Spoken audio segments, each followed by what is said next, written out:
Well, thank you very much, and I'll speak first and give my mother the last word, which is the way it usually has been in our family. But first of all, to thank Abbot James and the monks of St. Benedict Abbey for honoring my mother tonight and allowing me to be on our coattails. St. Benedict's Abbey and the monks are very important to the Catholic community of Northeast Kansas. Thanks to them and the Benedictine sisters of Mount St. Scholastica, Atchison is one of the few cities of its size that provides the opportunity for Catholic education from preschool to graduate school. Yes.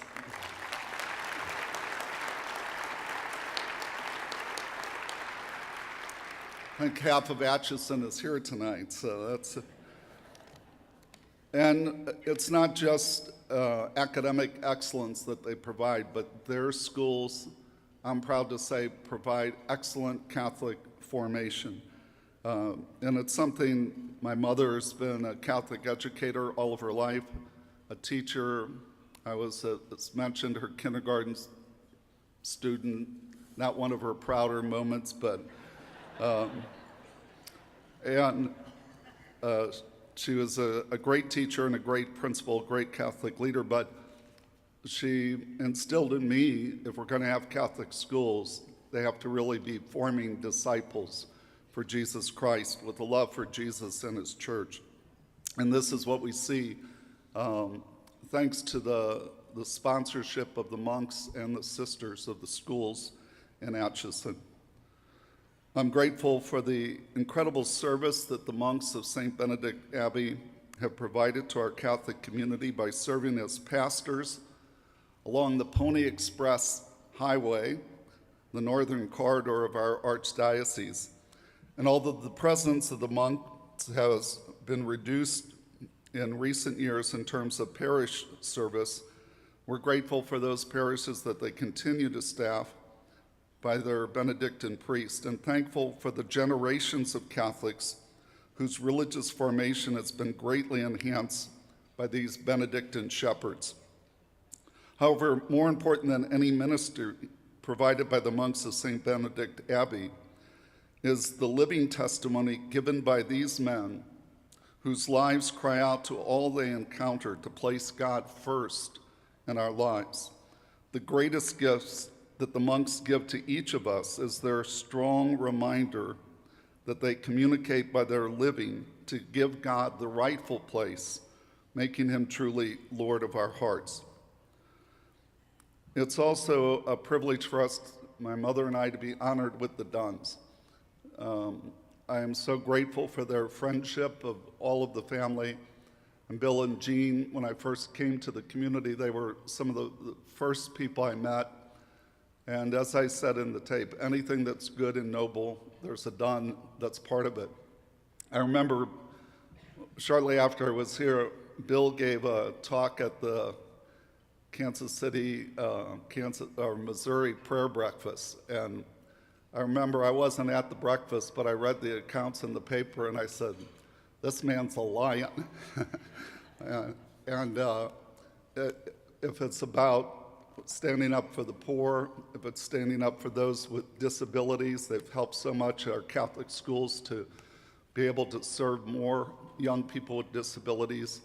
If it's helping those that have been incarcerated and helping them transition back into a fruitful life. If it's helping create opportunities like at Donley College, a gateway institution for so many to a pathway out of poverty and to success in this world, they're always part of it. And so it's particularly touching tonight to be recognized together with this incredible family. Also want to acknowledge my brother Fred with us tonight and thank him for being kind in his remarks tonight. For David, his son, and Dee Dee, Dave's wife, their two oldest children, Grace and Jacob, with us tonight. It's really a blessing to have 4 generations of our family together for this celebration. It's also a great gift for me to have so many friends from St. Louis, a couple of high school classmates, one of whom was our homilist tonight, as well as friends from my ministry in pro-life and in some of the parish communities where I was privileged to serve. Thank you for making the trip to the promised land of Kansas.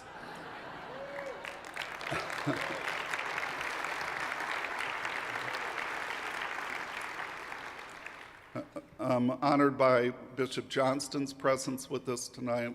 I'm so grateful for him being a brother bishop on the other side of State Line Road, and it's a privilege to serve with him, and he's a great example to me. Archbishop Keller has been a great mentor, and he's made my life so much better.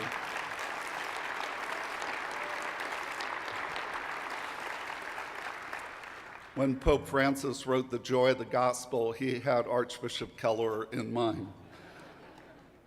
We're also grateful for so many members of our archdiocesan staff that are with us tonight, and I am so privileged to work alongside of such a talented and dedicated group of people that support me in my ministry, and really I would be able to do very little without them.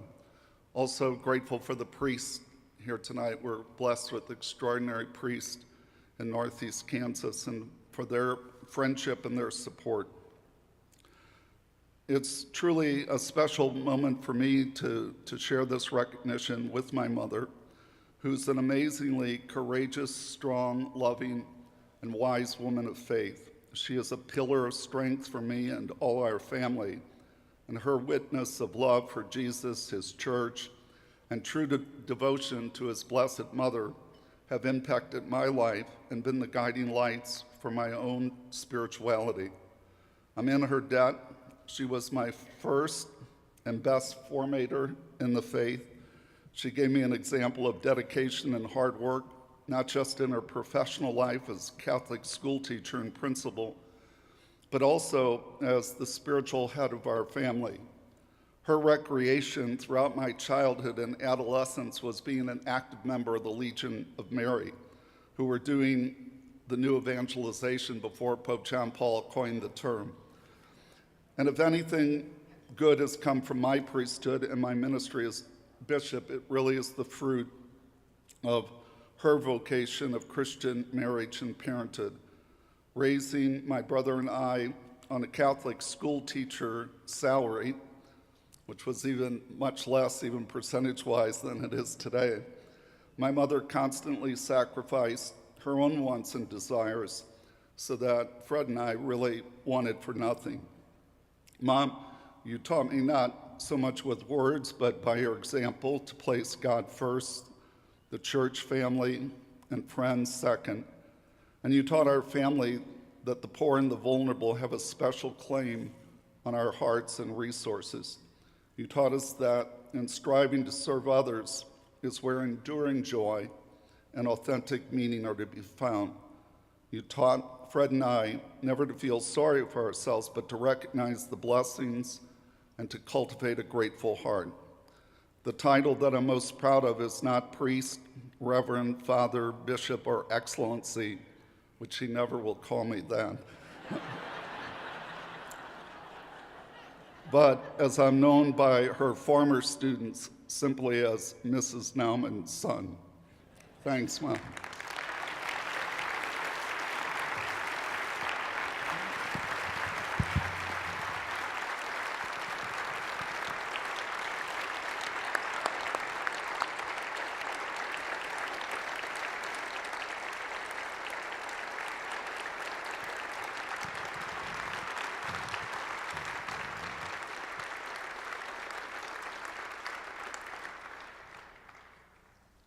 Thank all of you.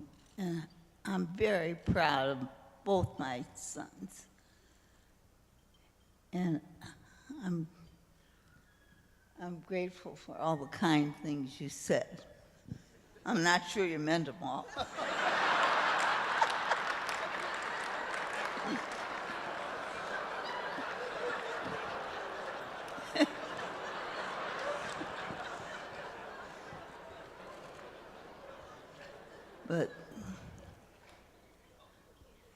and Fred are the joy of my life. And I'm grateful for all the blessings that we've had. And I'm grateful for all of you who have come today. So thank you very much. Thanks. Thanks, Bonnie.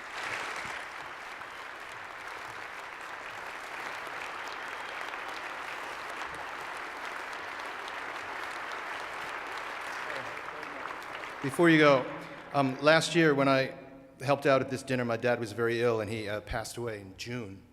And as I was preparing for this over the summer, I was thinking, what it would be like to,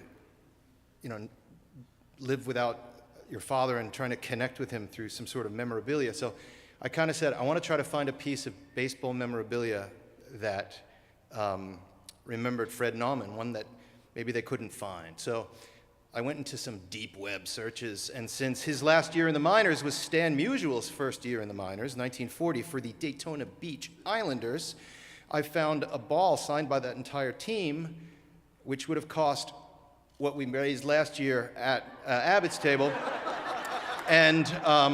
But Fred Naumann had already been off the team halfway through the season. Even though they won the championship, he's not part of that signed ball. So back to square one. The Kilgore Boomers, 1939, in the East Texas League. One member of that team, Walt Brown, went on to play for the St. Louis Browns, and the Chautauqua County, New York Sports Hall of Fame had a signed picture of the entire team. And so I'd like to present you with a signed picture of the Kilgore Boomers 1939 team.